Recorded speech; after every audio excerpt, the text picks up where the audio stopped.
Hello students, कैसे हो आप सभी। आज मैं आपके YouTube channel easy bio teach पर लेके आई हूँ सेंट्रल पोल्यूशन कंट्रोल बोर्ड की तरफ से जो रिक्रूटमेंट निकाली गई है साइंटिस्ट बी की, एलडीसी की, यूडीसी की और असिस्टेंट की।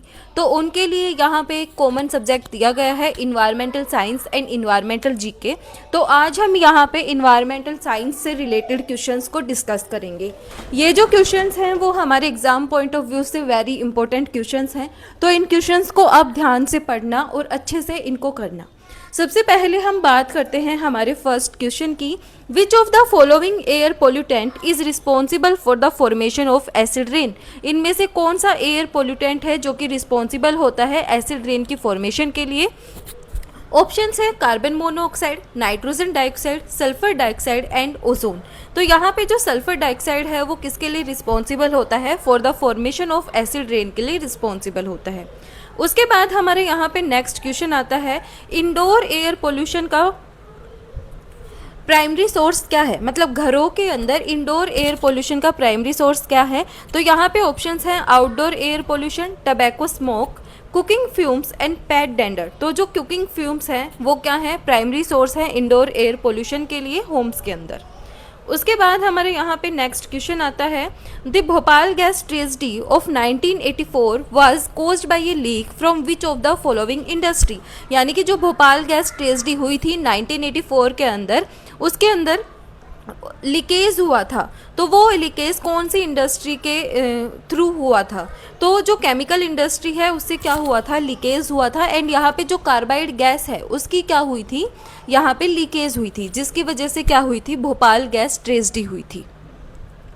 नेक्स्ट हमारा जो क्वेश्चन है यहाँ पे ये पूछा गया है which of the following pollutant is primarily responsible for the depletion of the ozone layer. वो कौन सा पोल्यूटेंट है जो कि प्राइमरली रिस्पॉन्सिबल होता है for the depletion of ozone layer के लिए। तो जो क्लोरोफ्लोरोकार्बन है वो क्या होती है, रिस्पॉन्सिबल होती है for the depletion of the ozone layer. उसके बाद हमारे यहाँ पे नेक्स्ट क्वेश्चन आता है which of the following is a commonly used method for treating industrial waste. Industrial waste को ट्रीट करने के लिए कौन सा मेथड, मतलब जो कॉमनली यूज्ड मेथड है वो कौन सा है। तो यहाँ पे हमें ऑप्शंस दिए गए हैं reverse osmosis, activated sludge process, chemical precipitation and biological oxidation. तो यहाँ पे जो इंडस्ट्रियल वेस्ट वाटर है उसको ट्रीट करने के लिए हम जो केमिकल प्रेसिपिटेशन है उसका क्या करते हैं, यूज़ करते हैं।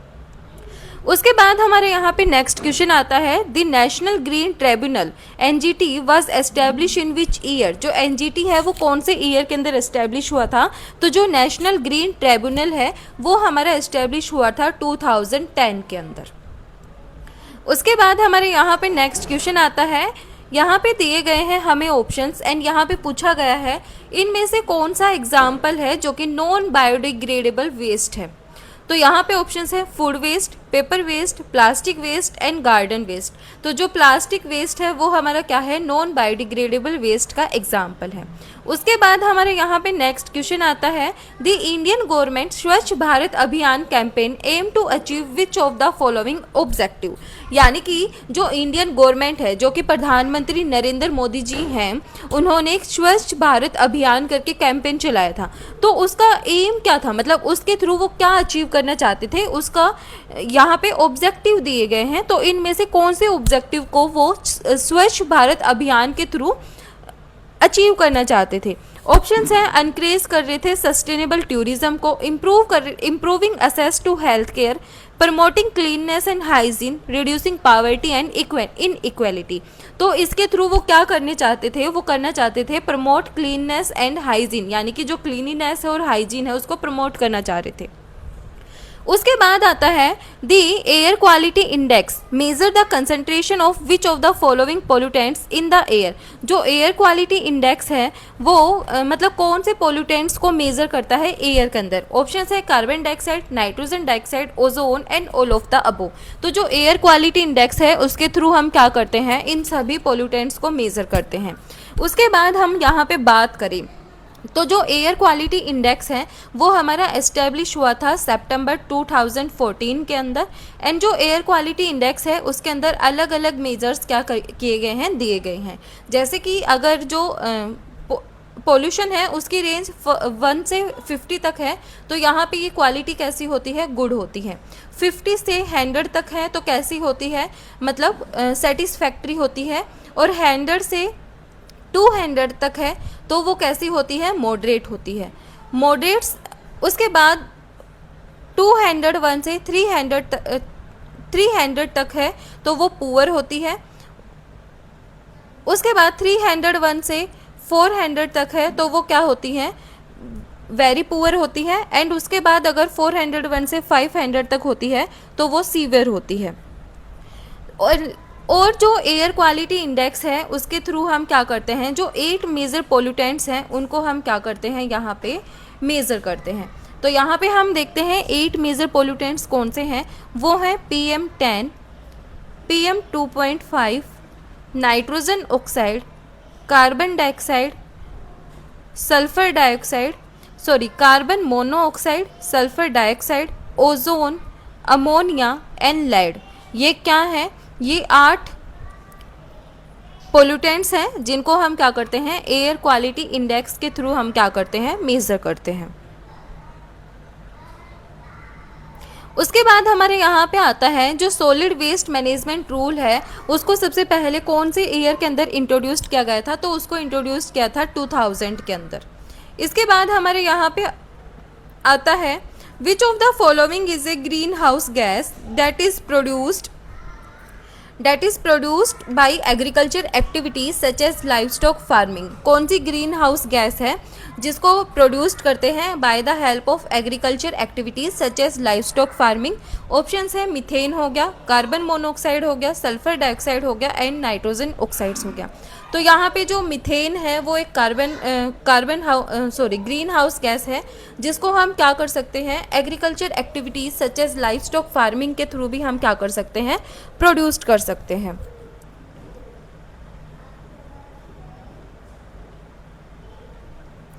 इसके बाद हमारे यहाँ पे नेक्स्ट क्वेश्चन आता है which of the following is A renewable source of energy. Energy का रेन्यूएबल सोर्स कौन सा है, तो यहाँ पे जो हमारा राइट आंसर है वो है पेट्रोलियम। पेट्रोलियम क्या है, एनर्जी के लिए एक रेन्यूएबल सोर्स है। उसके बाद हमारे यहाँ पे नेक्स्ट क्वेश्चन आता है World Health Organization has establish guidelines for the safe level of which of the following air pollutants. तो जो वर्ल्ड हेल्थ ऑर्गेनाइजेशन है उसने क्या की, एस्टेब्लिश की हैं guidelines for the safe level of which of the following air pollutant, वो है हमारा कार्बन मोनोऑक्साइड। इसके बाद हमारे यहाँ पे नेक्स्ट क्वेश्चन आता है the national river conservation plan was launched in which year. तो जो नेशनल रिवर कंजर्वेशन प्लान है वो 1995 के अंदर क्या किया गया था, लॉन्च किया गया था।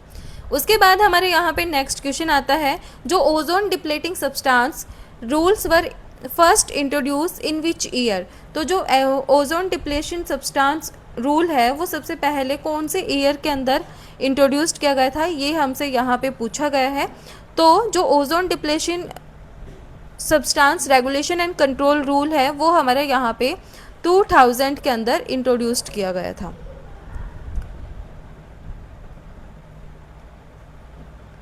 इसके बाद हमारे यहाँ पे नेक्स्ट क्वेश्चन आता है which one of the following is a commonly used method for controlling water pollution.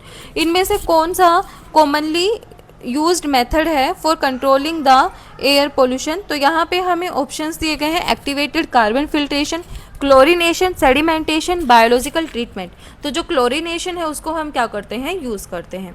उसके बाद हमारे यहाँ पे नेक्स्ट क्वेश्चन आता है which one of the following pollutant is responsible for the phenomenon known as smoke. कौन सा पोल्यूटेंट है जो कि रिस्पॉन्सिबल होता है, तो यहाँ पे ऑप्शंस हैं sulphur dioxide, carbon monoxide, nitrogen oxide and ozone. तो जो नाइट्रोजन ऑक्साइड है वो क्या होता है, रिस्पॉन्सिबल होता है फॉर द स्मोक के लिए। उसके बाद आता है जो नेशनल क्लीन एनर्जी फंड है वो किस ईयर के अंदर एस्टैब्लिश किया गया था, तो वो एस्टैब्लिश किया गया था 2018 के अंदर। फिर हमारा आता है जो वाइल्ड लाइफ प्रोटेक्शन एक्ट है वो सबसे पहले किस ईयर के अंदर इंट्रोड्यूस किया गया था, तो वो इंट्रोड्यूस किया था 1972 के अंदर। फिर हमारे यहाँ पे आता है which of the following is a commonly used method for controlling noise pollution. Noise pollution को कंट्रोल करने के लिए हम कौन कौन से मेथड्स को यूज़ करते हैं, तो यहाँ पे जो साउंड बैरियर्स हैं उनको हम यूज़ करते हैं, प्लांटिंग ट्रीज़ को हम करते हैं और इंस्टॉलिंग मफलर्स को भी हम करते हैं। तो यहाँ पे जो ऑप्शन नंबर डी है वो है हमारा राइट आंसर। फिर आया यहाँ पे नेक्स्ट हमारा क्वेश्चन है, जो फॉरेस्ट कंजर्वेशन एक्ट है वो किस ईयर के अंदर इनएक्टेड हुआ था, तो वो हुआ था 1980 के अंदर। तो जो ऑप्शन नंबर 1 है वो हमारे यहाँ पे राइट आंसर है। फिर हमारे यहाँ पे आता है the integrated coastal zone management, जिसको हम बोलते हैं ICZM plan was introduced in which year. तो ये ऑप्शन हमारे यहाँ पे रोंग है। तो जो ICZM है वो कौन से ईयर के अंदर इंट्रोड्यूस्ड हुआ था, वो हुआ था 1992 के अंदर during the Earth Summit in Rio de Janeiro. तो यहाँ पे जो integrated coastal zone management plan है वो 1992 के अंदर इंट्रोड्यूस्ड किया गया था during Earth Summit in Rio de Janeiro. उसके बाद हमारे यहाँ पे नेक्स्ट क्वेश्चन है, which of the following pollutant is responsible for the formation of smoke in Delhi during winter month. कौन सा पोल्यूटेंट है जो कि रिस्पॉन्सिबल होता है स्मोक की फॉर्मेशन के लिए दिल्ली के अंदर विंटर के मंथ्स के अंदर।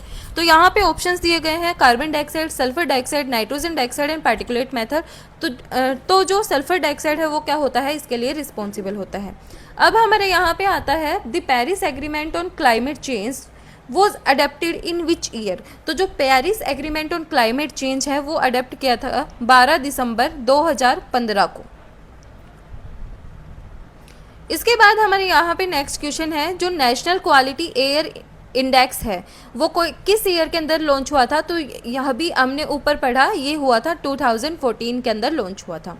फिर हमारे यहाँ पे आता है नेक्स्ट क्वेश्चन, जो कि हमारा है यहाँ पे, Indian government national action plan on climate change was launched in which year. इन्होंने किस ईयर के अंदर जो national action plan on climate change है उसको इंट्रोड्यूस किया था, तो ये हुआ था 2008 के अंदर।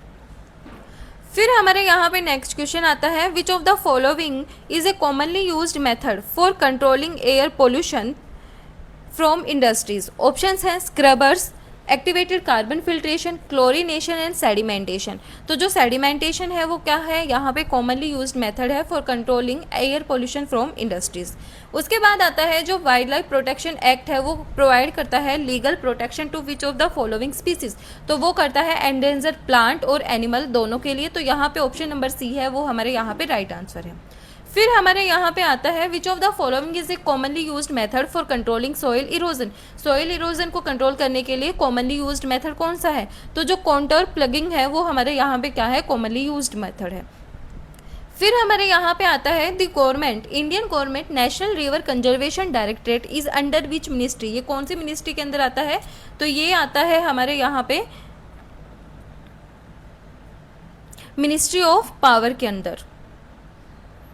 फिर हमारे यहाँ पे नेक्स्ट क्वेश्चन है, जो ग्लोबल इन्वायरमेंट फैसिलिटी जो GEF है वो कौन से ईयर के अंदर एस्टेब्लिश किया गया है। तो यहाँ पे जो हमारा राइट आंसर है वो है हमारा 1991 के अंदर जो ग्लोबल इन्वायरमेंट फैसिलिटी है उसको इंट्रोड्यूस किया गया था। फिर हमारे यहाँ पे आता है जो United nation framework convention on climate change, वो कौन से ईयर के अंदर साइन किया गया था, तो वो किया गया था 9 मई 1992 को। 9 मई 1992 को जो United nation framework convention on climate change है इसको साइन किया गया था। उसके बाद हमारे ये क्वेश्चन रिपीटेड है, NGT नेशनल ग्रीन ट्रिब्यूनल किस ईयर के अंदर इस्टेब्लिश हुआ था, वो हुआ था 2010 के अंदर। उसके बाद हम बात करें यहाँ पे नेक्स्ट क्वेश्चन की, विच of the following is a commonly used method for controlling indoor air pollution. Indoor air pollution को कंट्रोल करने के लिए कॉमनली यूज्ड मेथड कौन सा है। ऑप्शंस हैं use of air purifiers, proper ventilation, all of the above, regular cleaning. तो यहाँ पे जो ऑप्शन नंबर डी है वो हमारे यहाँ पे राइट आंसर है। उसके बाद हमारे यहाँ पे आता है जो नेशनल बायोडाइवर्सिटी एक्ट है वो किस ईयर के अंदर इनेक्टेड हुआ था। तो जो बायोलॉजिकल डाइवर्सिटी एक्ट है इंडिया के अंदर कब इनेक्टेड हुआ था, वो हुआ था 2002 के अंदर। तो ये थे हमारे कुछ एक क्वेश्चंस जो कि हमारे एग्ज़ाम पॉइंट ऑफ व्यू से इम्पोर्टेंट हैं। वीडियो पसंद आए तो please like share and subscribe ज़रूर करना। Thank you.